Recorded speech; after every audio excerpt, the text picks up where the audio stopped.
Bismillahirrahmanirrahim. Assalatu wassalam ala asyrafil salin wa ala alihi wa ashabi ajma'in. Amma ba'd. Assalamualaikum warahmatullahi wabarakatuh. Mga kapatid sa Islam, andito naman po tayo para magbigay ng Islamikong pagpapayo patungkol ito sa tinatawag nating ang buhay mayaman. Opo mga kapatid sa Islam, ito ang pinapangarap ng lahat na magiging masagana, na magiging merong hinahawakang yaman para sa pang-araw-araw po natin na gawain. At yun talaga ang isa sa mga aim ng mga tao sa mundo. Hindi naman po masama ang magiging mayaman. Basta nasa wastong kapamaraanan lamang mga kapatid. Kasi nga kapag ginawa mo yan, sinunod mo si Allah subhanahu wa ta'ala, sinunod mo mahal nating propeta, magkakaroon talaga ng tamang balanse sa kapamayanan. Ito ang hinahangad natin kasi nga marami nga yumayaman. Ngunit dumadami naman ang mga mahihirap. Anong nangyari? Kasi nga wala pong balanse ang yaman. Kaya si Islam, alhamdulillah, tinuturuan talaga tayo na nagkakaroon talaga ng balanse. Kasi nga ginawa mo sa halal. Hindi ka kidnapper, hindi ka holdupper, hindi ka drug lord, kasi nga o hindi ka kinuha ko sa sugal o ano pa dyan. Kasi nga kapag easy money ay talagang maraming maaapakan, maraming lalabagin. Kaya walang problema sa Islam kapag lahat ay ginagawa mo sa halal. At alam naman po natin mga kapatid sa Islam, si Allah lamang ang nagmamahagi ng mga biyaya. Katulad ng sinabi ng Allah subhanahu wa ta'ala sa banal na Quran, sabi niya, ahum yuksimuna rahmat rabbik nahnu qasamna bainahum ma'isyatahum fil hayatid dunya wa rafa'na ba'dahum fawqa ba'din darajat liyattakhidha ba'duhum ba'dan sukhriya. Wa rahmatu rabbika khairum mimma yajma'un. Sinabi ng Allah subhanahu wa ta'ala mga kapatid sa banal na Quran, sila ba ang namamahagi ng habag ng iyong Panginoon? Kami ang namamahagi sa pagitan nila ng kanilang kabuhayan sa buhay sa mundo. At aming iangat ang ilan sa kanila ng higit pa sa iba sa antas upang ituturing ang ilan sa kanila sa paninilbihan, at ang habag ng iyong Panginoon ay mas higit pa kaysa kanilang naipon. Kaya sa ano na yan mga kapatid, sa sinabi ng Allah subhanahu wa ta'ala, doon po tayo nakakuha ng idea. Lahat po yan ay nasa kay Allah subhanahu wa ta'ala. Tayo, inutusan tayo na mag-isabuhay, isagawa, o anong pang mga bagay kung saan kailangan Allah subhanahu wa ta'ala, doon po tayo doon, ayun lang ating purpose doon. Pero ang Allah subhanahu wa ta'ala, siya talaga ang namamahagi ng mga biyaya. Kaya ang kayamanan mga kapatid sa Islam, sa anyo nito, hindi talaga masama. Nagiging masama lamang kapag pinupuna na ito o kaya pinupuri na ayon sa hahantungan ng may-ari. Ibig sabihin pala, kapag ang tao mayroong kayamanan, doon na po siya huhusgahan. Hindi ang pera. Kaya hindi totoo yan na money is the root evil. Ugat ng kasamaan. Hindi po ang tao humahawak ng pera. Katulad din ng cellphone. O ano pang mga kagamitan. Ang mga kasangkapan o kayamanan dyan, ang humahawak doon, yun ang dapat huhusgahan, hindi ang kayamanan. Kaya alhamdulillah mga kapatid sa Islam, nakakatikim po tayo ng kayamanan. Nakakahawak po tayo ng pera. Ngunit mag-ingat talaga, lalo na ikaw ay nagiging kabilang na sa mga mayayaman. Katulad sa mga kwento ng mga nauna, kung paano sila dinala ng kanilang yaman at kapangyarihan.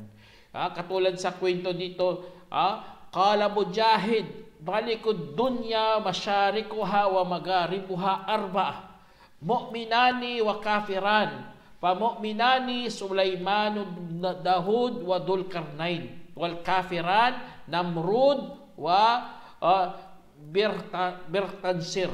Sinabi ni Mujahid, isa sa mga mupassir to, isa sa mga ulama natin mga kapatid. Sabi niya, ang hari ng mundo sa mga silangan at sa mga kanluran ay mayroong 4. 2 ang manampalataya at 2 rin ang hindi manampalataya. O ibig sabihin mapagtakwil. Kaya ang 2 manampalataya ay sina Sulaiman, anak ni Dawud, at si Dulkarnain. At ang 2 mapagtakwil naman ay sina Namrud at si Birtansir. Sa hari ito ng Babylonia. Nabanggit ito ni Ibn Kathir. Kaya dyan sa yung mga kapatid, tignan yung mga hari na ito.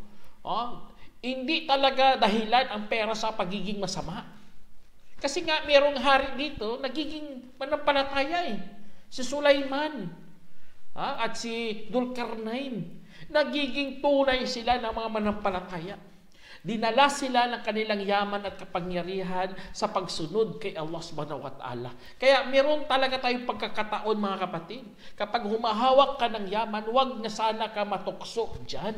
Kaya hinahawakan lang yan ang pera, hindi pinapasok sa puso. Kasi kapag pumasok yan sa puso, nagiging mapagmahal ka na sa pera, magiging sakim ka po. Kaya yun ang tunay na dahilan kung bakit tayo pinapahawak na may takot kay Allah subhanahu wa ta'ala. Na mayroong pananampalataya kay Allah subhanahu wa ta'ala.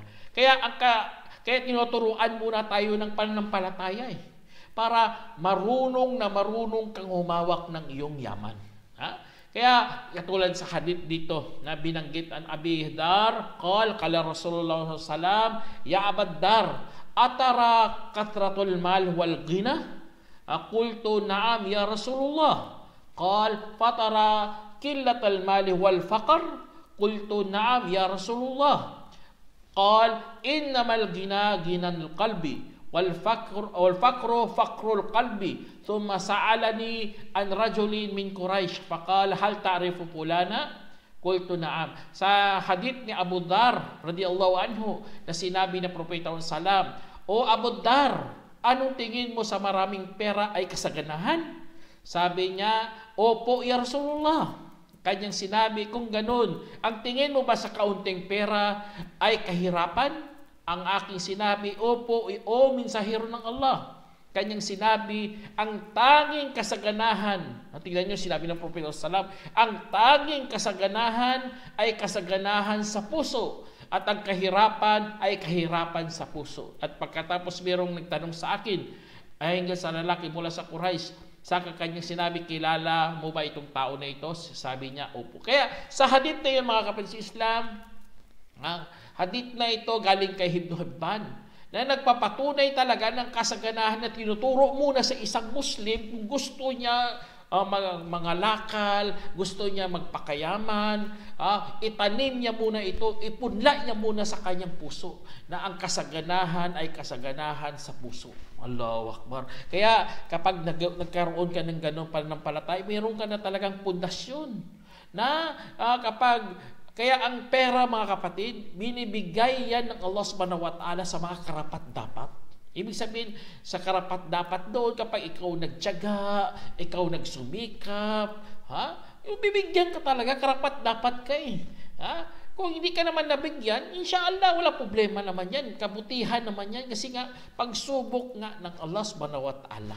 Lahat ng dito sa mundo. Kaya meron nagtanong, mga kapatid, sino mas mainam? Ang mahirap ba na mapagtiis o kaya mayaman na mapagpasalamat? Kaya ang katanungan na ito, mga kapatid, ay isa sa mga dapat nating unawain. Kasi nga, akala ng iba, magkaiba talaga. Mahirap na mapagtiis yun ng mainam. Sa side mo. Sa ibang side na naman, ang mayaman, ang napapagpasalamat, yun naman ang mas mainam. Tandaan nyo mga kapatid sa Islam.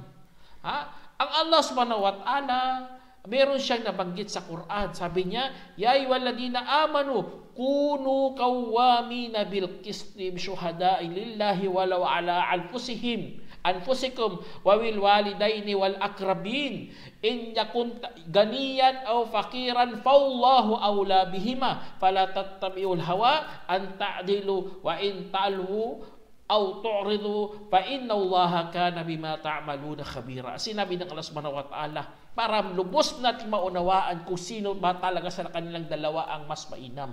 Sabi ng Allah, o mga yaong sumampalataya, maging tagapagtaguyod ng katarungan bilang mga saksi para kay Allah at kahit laban pa sa inyong mga sarili o sa mga magulang o malalapit na mga kamag-anak, kung siya man ay nagiging mayaman o mahirap. Tingnan nyo, kung siya man ang nagiging mayaman o mahirap, kung gayon ang Allah higit na karapat dapat sa kanilang dalawa. Kaya, kayon ang doon mga kapatid.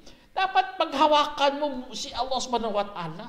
Yun ang mainam. Ibig sabihin may paniniwala. May takot kay Allah subhanahu wa ta'ala. Yun ang basihan, hindi ang kayamanan. Kasi nga, namuhay ka sa karangyaan. Marami kang mamahaling mga kagamitan. Ngunit mapagpasalamat ka naman kay Allah subhanahu wa ta'ala. Nagbibigay ka na naman. Ginagawa mo talagang zaka, sadaka, o ano pa dyan. Allahu Akbar. Napakaganda yan.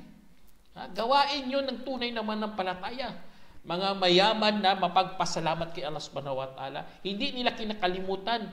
Pagkus, doon sila nagpapasalamat talaga sa may kapal. Kaya tingnan niyo sinabi ng Allah, وَكَذَلِكَ فَتَنَّا بَعْضَهُمْ بِبَعْضٍ لِيَقُولُوا أَهَؤُلَاءِ مَنَّ اللَّهُ عَلَيْهِمْ مِنْ بَيْنِنَا أَلَيْسَ اللَّهُ بِأَعْلَمُ بِالشَّاكِرِينَ أَلَيْسَ اللَّهُ بِأَعْلَمُ بِالشَّاكِرِينَ. Sabi namin ng Allah subhanahu wa ta'ala, at gayon din, sinubukan namin ang ilan sa kanila gamit ang ilan upang kanilang sasabihin, sila ba ang pinaburan ng Allah kaysa sa ating pagitan? Hindi ba si Allah ang higit na nakakaalam sa mga mapagpasalamat? Kaya dyan sa sinabi ng Allah subhanahu wa ta'ala, doon po natin lubos na unawaan pala na lahat dito sa mundo, dapat pasalamatan natin si Allah subhanahu wa ta'ala. Meron nga akong narinig sa symposium mga kapatid, napakaganda talaga. Sabi niya, parang doktor. Ang doktor, meron siyang tinatawag na surgical knife. May kutsilyo siya pang medical. Tapos, hiniwa niya sa tao. Ang tao na yun sa pagkatapos ng operation, gumaling. Allahu Akbar, gumaling ang tao na yun. Pwede ba ang tao ang pasyente pala, pwede ba ang pasyente magpasalamat doon sa kutsilyo? Siyempre, kabubuhan yun. Bakit ka magpapasalamat sa kutsilyo? Dapat magpasalamat ka doon sa doktor. Ganon na ganon din ang kayamanan mga kapatid. Pasalamatan natin si Allah subhanahu wa ta'ala na nagkaloob sa atin. Hindi ang ating sarili, hindi ating talento, o hindi mga tao sa paligid, o ano pa dyan. Pasalamatan mo talaga una si Allah subhanahu wa ta'ala. Kaya tandaan nyo mga kapatid sa Islam, kapag hindi ka marunong humawak ng yaman mo, ay talagang maliligaw ka. At itong napakasakit o napakalungkot na hadith na ito na binanggit dito mga kapatid, an Imran bin Hussein, an Nabi sallallahu alaihi wasallam qal, ittala'tu fil jannah fara'aytu akthara ahliha al-fuqara wattala'tu fin nari fara'aytu ahliha an-nisa. Sinabi sa hadith nga inulat ni Imran bin Hussein, na sinabi ng mahal nating propeta Muhammad sallam, sumilip ako sa paraiso at saka aking nakita ang karamihan sa taga doon ay mga mahihirap. At sumilip rin ako sa impyerno at saka aking nakita ang karamihan sa taga doon ay mga kababaihan. Isinalaysay ni Bukhari. Kaya itong isa sa mga hadith na nakakatakot mga kapatid, na ang mga taga doon sa paraiso, karamihan doon mga mahihirap. Ibig sabihin marami talagang maliligaw mga kapatid ng mga mayayaman. Kaya kapag hindi ka marunong, ay talagang maliligaw ka. Ha? At ito rin nakakalungkot karamihan sa impyerno mga babae. May nagtanong sa time ni Prophet Sallam, nag-react talaga. Ha? Bakit kami marami doon sa impyerno? Ha? Nagano si Prophet Sallam, magsabi niya, kasi nga nagano kayo, tinatanggihan niyo ang malasakit ng inyong mga asawa. Ibig sabihin mga nagkupor, ibig sabihin tinakwil niyo, ayaw niyo tanggapin ang mabuti niyong asawa. Kaya dyan sa sa hadith na ito mga kapatid, yun nagpapatunay yun na dapat talaga pag paghawakan mo ang iyong relihiyon. Kung may yumaman ka na, kumikita ka na, naging asenso ng iyong mga negosyo, dumadami ng pera mo, dapat mo talaga to. Wag mo lang pilitin kung hindi kaya. Itong prinsipyo natin mga kapatid. Nagdinegosyo po tayo. Pero wag mong itulak talaga sa sarili mo hanggang ipapahamak mo, subhanallah. Kasi nga meron ditong salaysay dito mga kapatid, Al-Bagawi at iba pa, katotohanan, kabilang sa aking mga alipin, ang yaong hindi makakabuti sa kanya, kundi ang kayamanan at kung gagawin ko siyang mahirap, tiyak ipapahamak ko siya dahil dito. Yun ang isa sa mga salaysay. At ang kabilang sa aking mga alipin ay yaong hindi makakabuti bukod sa kahirapan. At kung pinayaman ko siya, tiyak na mapapahamak ko siya dahil dito. Kaya subhanallah. Itong mga mga salaysay na ito, isa sa mga nakakuha talaga tayo ng idea. Kasi nga totoo naman talaga Ang iba, mayaman yan, ang kanya mayayaman, ano pa dyan, kung naging mahirap siya, subhanallah, balisang-balisa, parang hindi niya na alam anong gagawin niya, ikakasama niya, o ano pa dyan mga pangyayari sa buhay niya. Kaya, alhamdulillah, bilang mga Muslim po tayo, basta kapag merong mga pintuan ng kabutihan, ay talagang nagpapaligsahan ang mga mayayaman sa pagbibigay sa kanilang mga kayamanan, pagbibigay ng sadakah. Kasi nga may mga sahaba din ng mga mayayaman Katulad ni Uthman bin Affan, meron si Abdurrahman bin Auf, si Abu Bakar, kalugdan na wasila ng Allah subhanahu wa ta'ala, mga mayayaman na mga sahaba, kasamahan mismo ng Propeta Muhammad sallam. Ngunit hindi sila nagiging nawalan ng ingat. Tingnan nyo, hindi sila nawalan ng ingat. Hindi rin sila kinuha ng kanilang karangyaan. Hindi rin sila dinala sa pagmamataas. Ganun. Meron pala Kaya walang problema kung yumaman ka, kapatid.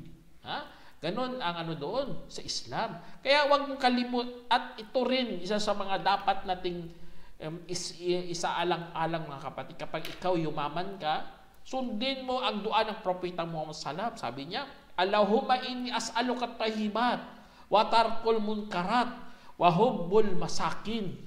Sabi ng Propeta sallam sa kanyang dua, O Allah, sabi niya, O Allah, katotohanan humihingi ako sa iyo ng mga mabubuti at pag-iwan sa mga kasamaan at pagmamahal sa mga mahihirap. Allahu Akbar. Tingnan nyo, ganun ang dua ng mahal nating Propeta sallam.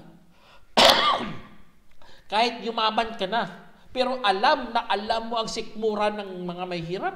Allahu Akbar. Mga kalam ng kanilang sikmura. Ibig sabihin, pumasok nga sa iyo ang pananampalataya. Nasa tama ka pong landas, kapatid. Yun ang paanyaya ng ating reliyon. Yun ang dinadala po yan sa paraiso ng Allah subhanahu wa ta'ala, sa kaluguran. Kaysa yumaman ka nga, pero nawalan ka naman ng hiya. Binubugbog mong mahirap, tapos tapunan mo lang silang pera. Subhanallah, ganun ba? Napakawalang hiya mo naman dahil sa pera mo. Inaapak-apakan mo ng iyong kapwa. Nagiging ka na, matapobre ka na. Ang tingin mo sa lahat para mga pulubi. Hingi na naman to ng pera ko. Subhanallah, hindi ganun mga kapatid. Kaya ang mahal natin Propeta Salam, ganun ang dua niya. Humingi siya kay Allah subhanahu wa ta'ala mahalin ang mga mahihirap. Kaya, opo mga kapatid sa Islam, inutusan tayo sa Islam magiging malaya sa pananalapi. Maging independence po tayo para hindi tayo aasa sa iba. Kaya inutusan tayo magtrabaho, magnegosyo, o ano pang mga pinagkikitaan natin na halal. Wala problema yan sa Islam. Basta tayo, sana, ang pera na yan, huwag kang magpadala sa tukso. Kasi maraming tukso ang pera pagmamalaki, pagmayabang, o ano pa dyan, mga bagay-bagay kung saan ikakasira ng iyong pananampalataya. Kaya mayroong isang hadith dito na nabanggit si Prophet Muhammad Salam na inulat ni Hakim bin Hizam na humingi ako sa Prophet Muhammad Salam. Kaya binigyan niya ako. At saka humingi na naman ako ulit. Kaya binigyan ako. At pagkatapos ay humingi na naman ako ulit sa kanya.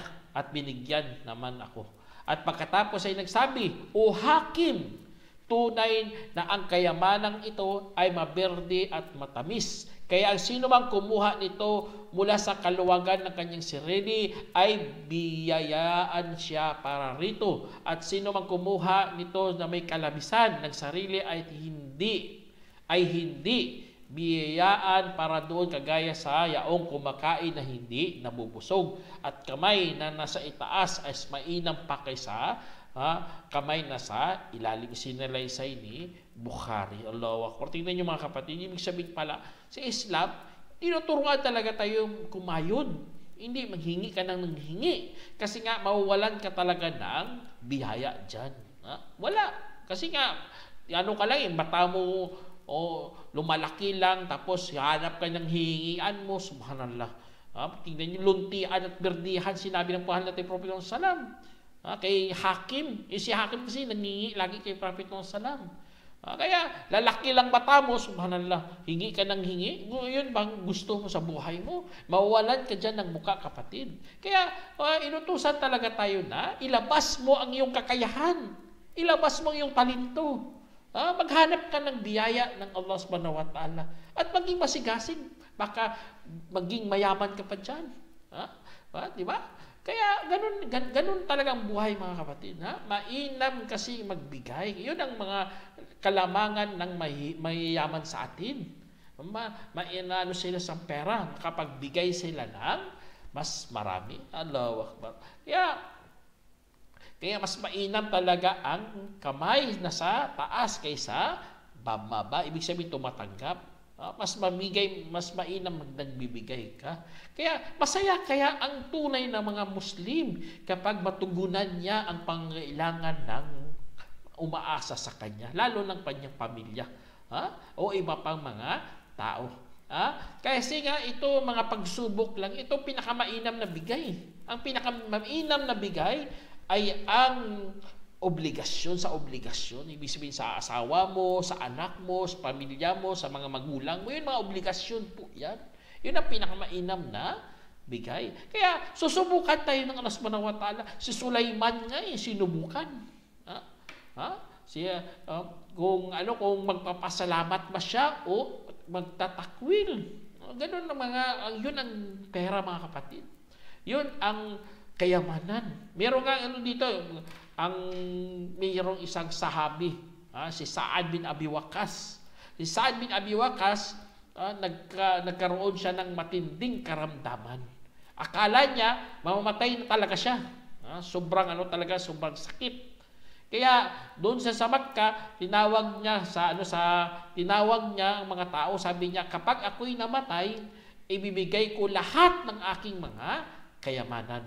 Kaya pinigilan siya ng mahal natin Propeta Salam. Sabi niya, hindi. Sabi niya, kalahati na lang. Sabi ng mahal natin Propeta Salam, hindi. Sabi niya, magbigay na lang ako ng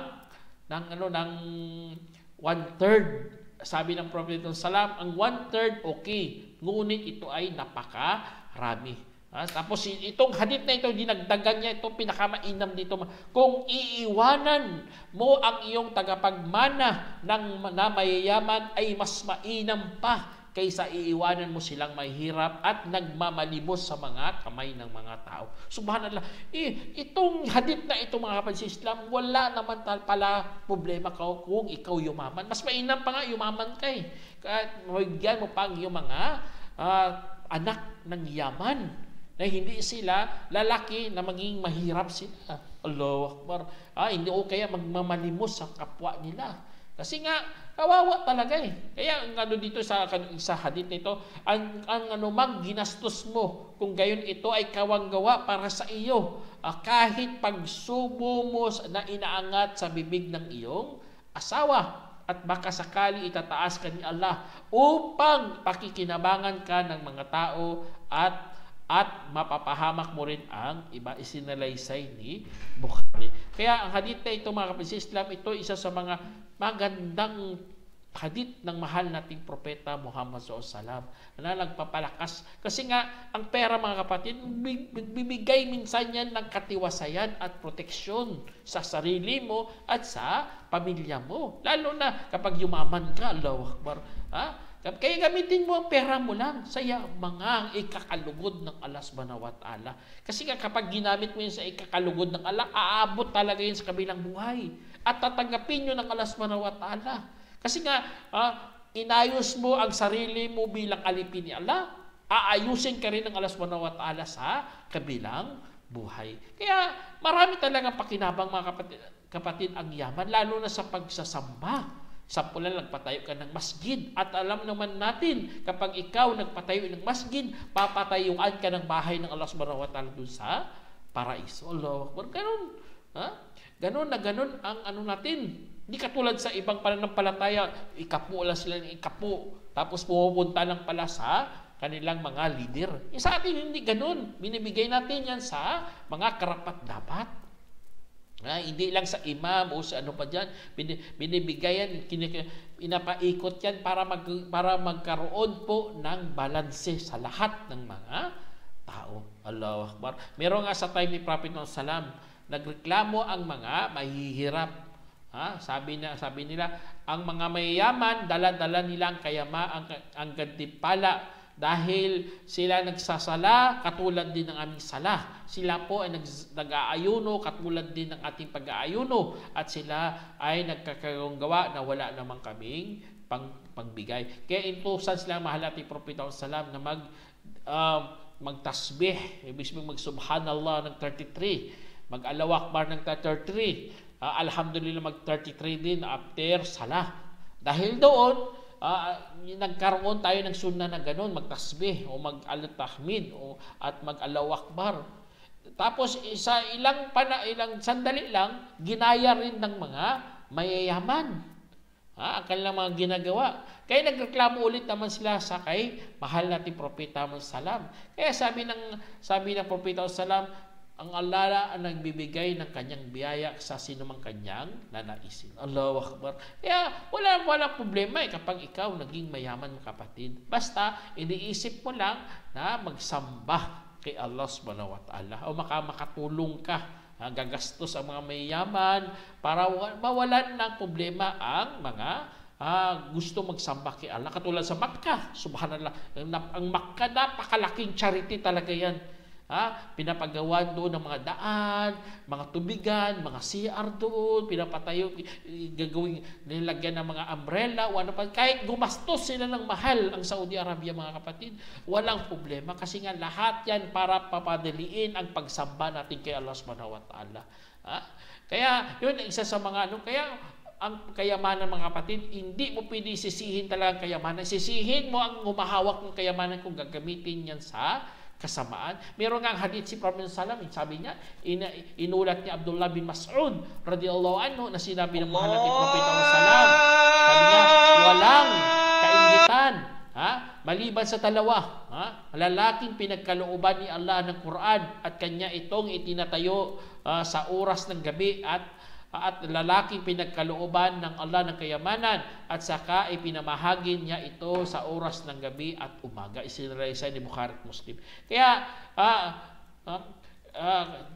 itong hadith na ito, yan isa sa mga patunay din to mga kapatid na walang problema. Pinag-ano nga, inutusan pa nga tayo na pag-inggitan ng mga tao na ito. Kasi nga meron silang mga means of source nila na binibigay nila kay Allah subhanahu wa ta'ala. Kaya anfiqu lahum ajran, kaya nagbibigay sila para kay Allah subhanahu wa ta'ala. Kaya ang mga nagbibigay kay Allah subhanahu wa ta'ala, bibigyan talaga sila ng matinding gantimpala pagdating ng araw ng paghuhukom. Kaya Allahu Akbar, kaya minsan magbibigay sila, tinatago nila. Hindi nila pinapahalata kasi nga natatakot din sila baka hindi tanggapin ng Allah subhanallah. Tingnan niyo, ganun na ganun ang mga nagbibigay ng mayayaman. Ayaw nila magpakita ng tao, ayaw nila ilagay ang kanilang pangalan sa malaking bold, sa board, tawag dyan, billboard o ano pa dyan para makita lang kanilang donation o inalagay nila sa plaza, nandoon pangalan nila o ano pa dyan, pati picture nila, walang mga nawalan ng kahiyan pati picture ilalagay pa talaga tapos may pangalan, wala nang kusang loob, wala na tinatawag nating para kay Allah, para na lang sa kasikatan ng nangyayari. Kaya at ito ang panghuli mga kapatid sa Islam, tandaan nyo, ito lang ang disadvantage ng mga mayayaman sa araw ng paghuhukom.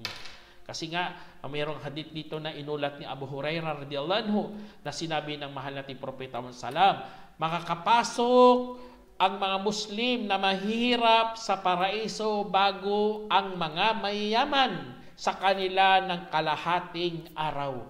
Habang ang mayaman, siya ay 500 taon. Isinalaysay ni Ahmad at itinamat ni Albani. Subhanallah.